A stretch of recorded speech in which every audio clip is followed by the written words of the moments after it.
Ya, halo semua, saya Syais Al-Azmi. Di sini saya akan membahas tentang Man in the Middle Attack atau MITM. Oke, langsung saja. Yang pertama, apa sih Man in the Middle itu? Nah, jadi di dalam dunia kriptografi atau cyber security, Man in the Middle itu atau MITM itu memiliki banyak panjangan. Misalnya ada yang pertama ada Man in the Middle, ada Monster in the Middle, ada Machine in the Middle, ada Monkey in the Middle, atau ada istilah lain juga namanya PITM atau Person in the Middle. Nah, serangan MITM ini adalah serangan yang terjadi ketika ada seorang attacker yang dapat menerima dan mengubah pesan yang terjadi antara satu pihak dan pihak lain. Contohnya seperti ini. Ada dua pihak A dan B. Nah, si pihak A dan B ini melakukan komunikasi yang mereka kira komunikasinya ini aman. Padahal sebenarnya di antara komunikasi si A dan si B ini ada orang-orang di tengahnya, si C. Langsung saja kita lihat contohnya. Misalnya seperti ini. Ini contohnya saya ambil dari Wikipedia. Ada pihak satu bernama Alice dan ada pihak satunya lagi bernama Bob. Si Alice dan Bob ini ingin melakukan komunikasi secara private antara mereka berdua. Tapi tanpa mereka sadari, ada pihak lain di tengah ini yang bisa dinamakan Mallory. Nah, si Mallory ini dapat menerima dan mengubah pesan yang terjadi di antara mereka berdua. Misalnya kayak gini. Ada pesan dari Alice, "Hi Bob, it's Alice, give me your key." Si Alice ini bertujuan mengirimkan pesan ini kepada Bob. Tetapi yang terjadi itu, pesan yang dikirimkan Alice diterima atau diintercept dulu oleh Mallory. Nah, si Mallory ini akan mengirimkan pesan yang sama kepada Bob. Sehingga Bob dan Alice tidak sadar gitu kalau misalnya pesan mereka itu didengar atau diintercept oleh si Mallory ini. Lalu si Bob juga mengirimkan karena pesan Alice-nya itu give me your key. Si Bob juga karena oh ini Alice udah kenal ya, dia kirim saja public key-nya dia kepada Alice tujuannya, padahal yang dia kirim itu diterima juga oleh Mallory, si Man in the Middle ini. Nah, lalu dia meneruskan pesannya kepada Alice, tetapi yang dikirim itu bukan kuncinya dari Bob, tapi kunci milik si Mallory ini. Lalu yang terjadi itu apa? Yang terjadi si Alice mengirimkan pesan rahasia selanjutnya itu meet me at the bus stop. Nah, dia itu melakukan enkripsi pesan tersebut menggunakan kuncinya Mallory. Padahal dia itu tujuannya itu menggunakan kuncinya dari Bob. Ketika Mallory menerima pesan tersebut, ya memang pesan tersebut itu sudah terenkripsi, tetapi terenkripsi oleh kunci dari Mallory. Jadi si Mallory dapat melakukan dekripsi terhadap pesan tersebut. Dia bisa membaca, dia bisa mengubah, dan dia juga bisa kirimkan lagi pesannya itu kepada Bob. Dan sekarang karena dia sudah punya kunci dari Bob ini, ya dia bisa melakukan enkripsi lagi dan mengirimkannya kepada Bob. Nah, si Bob juga karena pesan tersebut dienkripsi menggunakan kuncinya dia juga bisa melakukan enkripsi terhadap pesan tersebut. Nah, si Bob dan Alice ini tidak sadar bahwa komunikasi mereka ini sedang diintercept oleh Mallory. Seperti itu. Itu untuk contoh sederhananya. Nah, lalu apa aja sih teknik yang ada di dalam attack MITM ini? Ya, yang tadi ada intercepting itu yang seperti tadi. Lalu ada eavesdropping, ada hijacking, dan ada spoofing. Untuk contoh lebih jelasnya, di sini ada 5 contoh. Yang pertama ada ARP, cache poisoning. Nah, ARP ini sendiri ada address resolution protocol. Jadi intinya yang terjadi dalam teknik ini, misalnya saya akan gambar seperti ini. Ini untuk skenario ARP poisoning ya. Ketika sebuah komputer itu ingin melakukan koneksi ke internet, di sini ada komputer namanya saya namakan PC dan di sini ada internet. Nah, ketika komputer itu ingin mengakses internet, si komputer ini akan mengirimkan sebuah request kepada internetnya, dan si internet ini akan mengembalikan respon yang sesuai dengan request yang dicari dari komputer ini. Nah, yang terjadi di dalam ARP cache poisoning itu, di sini ada pihak lain, saya namakan attacker atau ATT. Nah, si attacker ini somehow dia itu menginjekkan sebuah virus, bisa kita sebut virus, yang membuat si komputer ini berpikir bahwa ketika dia ingin menggunakan internet, dia itu harus melalui si attacker ini. Nah, karena ketika sebuah PC itu ingin melakukan koneksi ke internet, ada beberapa tahap yang harus dilakukan. Misalnya dia harus melewati ISP dulu, lalu misalnya ke gateway yang lain. Nah, si gateway ini ya memang sudah normal gitu ketika si PC ini melakukan koneksi ke internet. Jadi, si attacker ini menginjekkan virus kepada PC ini, sehingga ketika PC ini ingin melakukan sebuah koneksi ke internet, koneksinya itu diagramnya sudah tidak seperti ini lagi. Diagramnya itu sudah berubah. Jadi PC tersebut, karena dia mengira si attacker ini adalah network gateway-nya, dia akan melakukan request ke attacker. Lalu si attacker melanjutkan ke internet memberikan respon ke attacker melanjutkan ke PC. Nah, sebenarnya untuk man in the middle itu konsepnya itu seperti ini semua, tetapi yang berbeda itu adalah cara-cara yang terjadi, cara-cara yang dilakukan agar si perantara atau man in the middle ini memiliki akses terhadap request-request atau terhadap komunikasi yang terjadi di antara satu pihak dengan pihak lainnya. Sebenarnya konsepnya sama, tetapi caranya yang berbeda. Oke, langsung kita lihat. Selanjutnya itu, selain ada ARP cache poisoning, ada DNS cache poisoning. Misalnya kalau yang ini, yang diserang itu ARP-nya, kalau misalnya yang kedua ini yang diserang itu DNS-nya. Ya, sama saja. Attacker gives you a fake DNS entry that leads to a different website. Nah, ini juga akan dibahas di selanjutnya poinnya. Jadi, ada poin selanjutnya itu HTTPS spoofing. Nah, ini juga bisa disebut sebagai phishing atau spoofing ya namanya. Jadi, yang terjadi itu kadang-kadang ketika kita mengakses sebuah website yang ada yang linknya itu adalah HTTP. Nah, ini ketika kita mengakses sebuah website seperti ini, si browser itu tidak akan mau melakukan hubungan kepada website ini. Ya mungkin mau ketika kita kita memaksa, tapi ya ada warning gitu. Nah, kadang-kadang ini kan menjadi warning juga buat kita. Oh, berarti website ini website tidak aman, kita harus hati-hati. Nah, ya si hacker juga dia bisa membuat website dengan yang sudah ada SSL-nya atau sudah HTTPS. Nah, tetapi yang terjadi di website tersebut itu, misalnya kita ingin melakukan koneksi ke Instagram. Nah, Instagram itu URL-nya instagram.com. Nah, ketika si hacker ini ingin menipu atau ingin melakukan spoofing kepada kita, dia bisa membuat website yang sama. Dia menggunakan SSL juga, dia menggunakan HTTPS, tetapi linknya ini berbeda.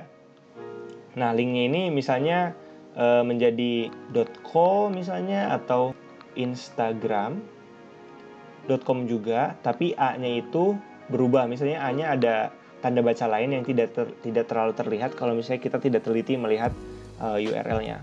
Nah, apa yang terjadi ketika seperti ini? Ya, yang terjadi seperti tadi, sebelum kita melakukan koneksi ke website Instagram yang asli, kita terkoneksi kepada website palsu ini. Lalu mungkin dari website palsu ini dia melakukan koneksi ke Instagram, atau bahkan tidak terjadi koneksi sama sekali karena si attacker ini sudah mendapatkan data kita dari sini. Gitu. Itu untuk HTTPS spoofing. Jadi jangan mentang-mentang di linknya itu ada HTTPS, bukan berarti koneksi kita sudah pasti aman. Kita juga harus hati-hati terhadap semua koneksi yang kita lakukan gitu. Jangan mentang-mentang ada HTTPS-nya kita bisa sudah tenang gitu. Itu juga harus tetap hati-hati. Oke, yang selanjutnya ada Wi-Fi eavesdropping. Wi-Fi eavesdropping ini menurut saya merupakan serangan yang paling rentan. Kenapa? Karena kita itu sering ada di tempat publik misalnya. Ketika di tempat publik itu kadang yang pertama kali dicari itu Wi-Fi kan.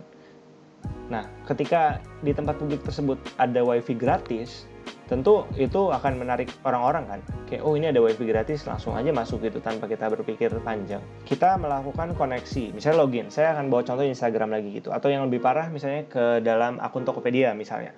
Nah, di akun Tokopedia itu kita login melalui Wi-Fi tersebut. Nah, Wi-Fi tersebut akan menerima koneksi yang kita kirimkan kepada Tokopedia, dan dia juga bisa melihat apa saja yang kita kirimkan. Nah, yang di antara komunikasi kita dengan Tokopedia, di antaranya itu ada misalnya mengirimkan username dan password kita. Nah, ketika itu terjadi, ya sudah bisa ditebak kan, si attacker ini memiliki username dan password kita, dan misalnya di Tokopedia kita itu ada uang, ya dia bisa menguras atau bahkan dia bisa mengancam kita dari data yang dia miliki tersebut. Nah, ini juga harus hati-hati karena WiFi eavesdropping ini merupakan yang paling rentan. Nah, di dalam Windows itu ada biasanya ketika kita connect ke, selain data kepada internet, ada juga data pribadi yang tersimpan di komputer kita. Di dalam Windows itu ada fitur ketika kita melakukan koneksi pertama kali ke dalam sebuah network, itu ada pilihan untuk apakah kita ingin melakukan sharing data. Nah, biasanya kita kalau misalnya di public network itu kita tidak memilih untuk sharing data. Nah, kadang-kadang ada yang tidak tahu, dia asal next saja, dan data dia juga akhirnya dimiliki oleh si yang milik WiFi ini, si man in the middle ini. Jadi kita juga harus tetap hati-hati. Selain kita terkena vulnerability secara web, kita juga bisa terkena vulnerability di dalam data-data yang kita miliki di PC atau device kita. Nah, lalu selanjutnya itu ada session hijacking. Session hijacking ini sendiri adalah serangan yang terjadi ketika misalnya kita login ke dalam sebuah website. Nah, ketika kita login sebuah website itu kan kita tidak harus melakukan login ulang ketika kita merefresh halamannya atau kita membuka tab baru di di website yang sama. Kita tidak perlu melakukan login ulang. Nah, hal itu bisa dimanfaatkan oleh seorang attacker sehingga dia melihat nih, kita login misalnya. Nah, si attacker ini somehow dia melihat tuh kita dikirimkan kembali session key, atau misalnya kalau misalnya yang modern itu ada JWT. Si session ini atau si token ini bisa dia miliki dan dia replay, istilahnya dia replay requestnya kepada website yang sama di browsernya dia. Jadi dia itu bisa login dengan akun kita, padahal ya memang dia tidak memiliki username dan password kita, tapi dia bisa langsung masuk gitu tanpa menggunakan username dan password. Seperti itu. Jadi itu untuk session hijacking. Nah, worst case-nya itu kita bisa di banking account atau di email account. Di banking account ya tentang uang, di email account itu tentang privasi lain, dan bahkan si attacker ini bisa melakukan impersonate atau melakukan impersonasi kita, misalnya ya bisa merusak nama baik dan lain-lain. Nah, itu standar ancaman-ancamannya. Lalu setelah teknik kita punya prevention atau pencegahannya. Nah, setelah kita tahu MITM itu bagaimana dan seumum apa, bagaimana sih cara kita mencegah MITM ini sendiri? Nah, yang pertama ada authentication. Authentication ini misalnya di dalam sebuah komunikasi itu terjadi ada namanya transport layer security menggunakan misalnya public key infrastructure gitu. Nah, si TLS ini dapat mengamankan pesan atau komunikasi yang terjadi di antara kita dan orang yang kita tuju. Nah, meskipun misalnya di contoh awal tadi ada contoh bahwa sudah dienkripsi tapi masih bisa dipecahkan oleh si man in the middle ini. Nah, lalu ada namanya tamper detection. Ketika kita melakukan yang pertama, percobaan pertama kita untuk mengamankan pesan yang kita kirim itu menggunakan authentication atau public key infrastructure. Ada macam-macam juga. Nah, itu ketika kita melakukan itu akan terjadi proses yang lebih lama, akan mempersulit. Hal itu akan mempersulit si attacker ini untuk membaca atau mengubah pesan yang kita kirim, karena ketika kita mengirimkan pesan yang sudah kita encrypt, si attacker ini jelas harus melakukan dekripsi terhadap pesan yang sudah kita kirimkan tersebut kan. Nah, untuk melakukan dekripsi itu biasanya prosesnya itu tidak sebentar. Nah, prosesnya itu agak lama, dan karena pertama dia harus melakukan enkripsi dengan satu kunci, dia juga harus melakukan enkripsi lagi sebelum dia kirimkan ke user yang dituju yang sebenarnya. Nah, hal ini terjadi itu lumayan lama dibandingkan misalnya kita melakukan koneksi seperti ini.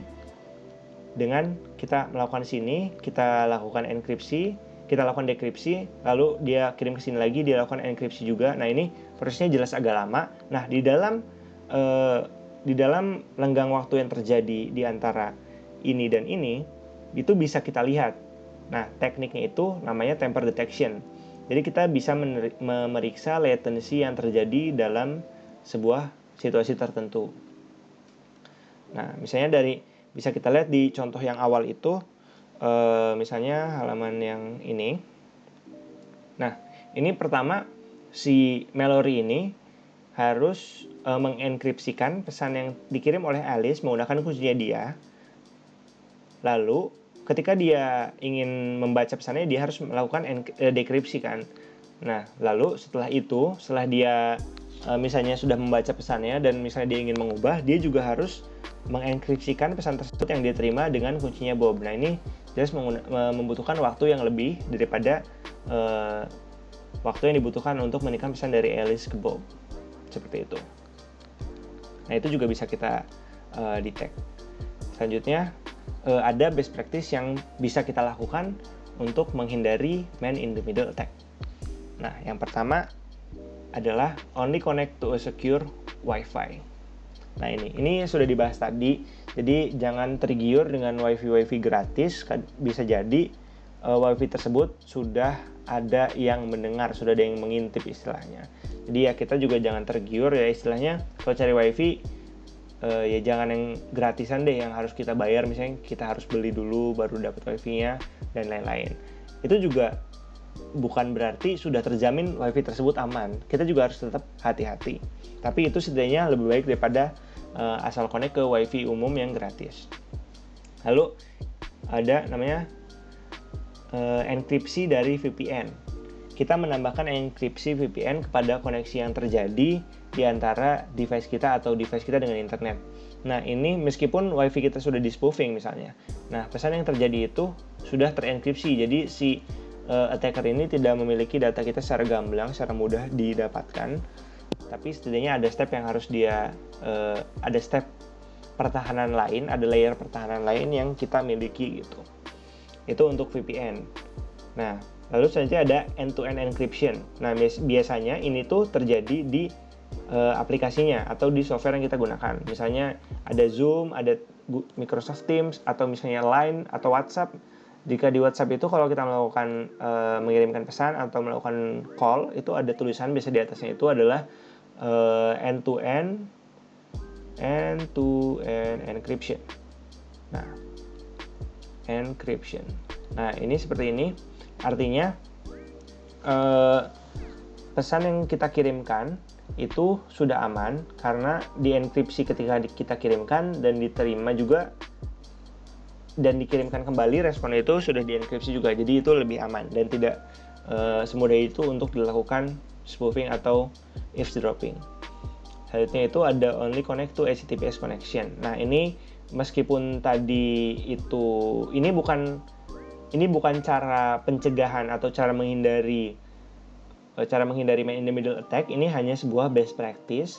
Apa sih kegiatan sehari-hari yang bisa kita lakukan untuk menghindari man in the middle attack?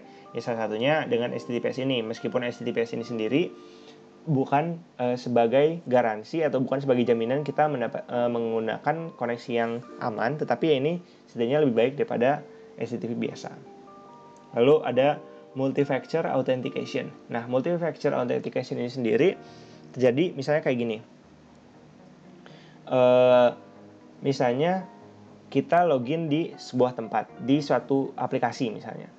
Ketika kita login menggunakan device baru, biasanya aplikasi tersebut mengirimkan kalau di HP itu ada kode OTP. Nah, kode OTP ini untuk memverifikasi bahwa kita tuh bukan cuma punya passwordnya, tapi kita adalah orang tersebut. Jadi ada dua faktor. Yang pertama faktor password dan faktor handphone atau nomor HP yang kita miliki. Nah, itu untuk multi-factor authentication ini lebih aman. Karena misalnya data kita, password kita itu terjadi data breach atau password kita itu bocor. Nah, itu tidak serta-merta akun kita itu sudah ada di tangan si attacker ini. Bisa saja kita masih punya pertahanan selanjutnya, yaitu adalah multi-factor authentication. Lalu selanjutnya ada monitor activity on the network. Nah, ini sama seperti yang tadi. Ini merupakan best practice juga gitu. Misalnya kayak kalau kita login ke sebuah website itu biasanya kita kalau misalnya pakai data itu cepat. Tapi kalau kita pakai wifi tertentu itu jadi lebih lama gitu. Ya mungkin itu ada dua faktor. Pertama memang koneksinya memang lambat, atau ada kemungkinan komunikasi yang terjadi itu sudah dialter oleh si man in the middle ini. Nah, itu juga kita harus hati-hati. Jadi selanjutnya itu ada keep the system patch and malware updated. Nah, ini paling malas biasanya. Kalau misalnya ada HP itu ada software update atau Windows update, nah itu juga kita biasanya kan malas untuk melakukan update tersebut. Nah, itu justru jangan, karena adanya update tersebut itu terjadi karena ada vulnerability yang sudah di patch. Jadi ketika misalnya ada sebuah kelemahan nih dalam website atau di dalam device kita, nah si yang punya OS ini dia sudah melakukan fix gitu. Jadi ketika sudah update itu ya jadi lebih terlindungi gitu daripada OS yang sudah, atau daripada software dengan versi yang sudah outdated gitu. Nah, lalu selanjutnya ini ada use password manager. Nah, sebenarnya ini balik ke preferensi sendiri aja, karena kenapa menggunakan password manager? Soalnya kan best practice-nya itu kita menggunakan password yang berbeda-beda di setiap akun kita.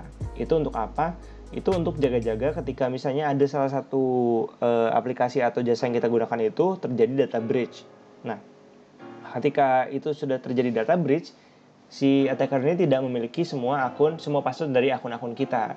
Jadi itu lebih aman. Nah, tapi apa yang susah di sini, karena kita itu memiliki banyak akun, kita itu mendaftar ke banyak tempat, kadang kita juga pusing untuk bikin password yang baru, yang susah, yang strong, itu akan lebih susah. Nah, makanya ada solusi yang namanya password manager untuk bisa kita tidak perlu mengingat password kita, tinggal dibuatkan saja oleh password manager ini sendiri.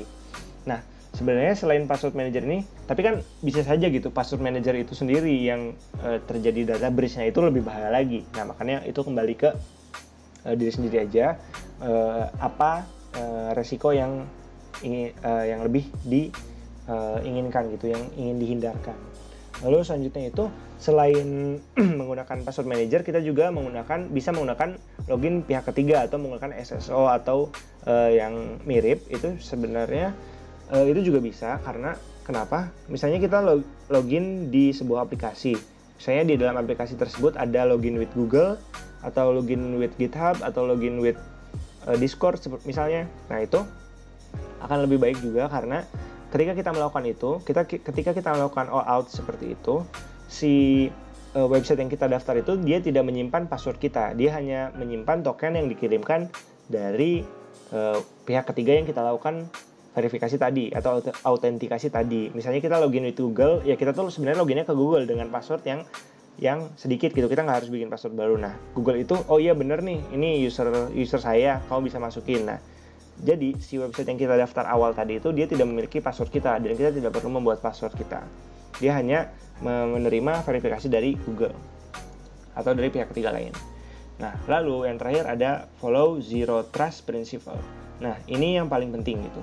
Jadi di dalam apapun sebenarnya, tapi konteks pembicaraan kita sekarang itu adalah cyber security, itu kita tidak boleh menganggap atau kita tidak boleh percaya sepenuhnya terhadap sesuatu gitu.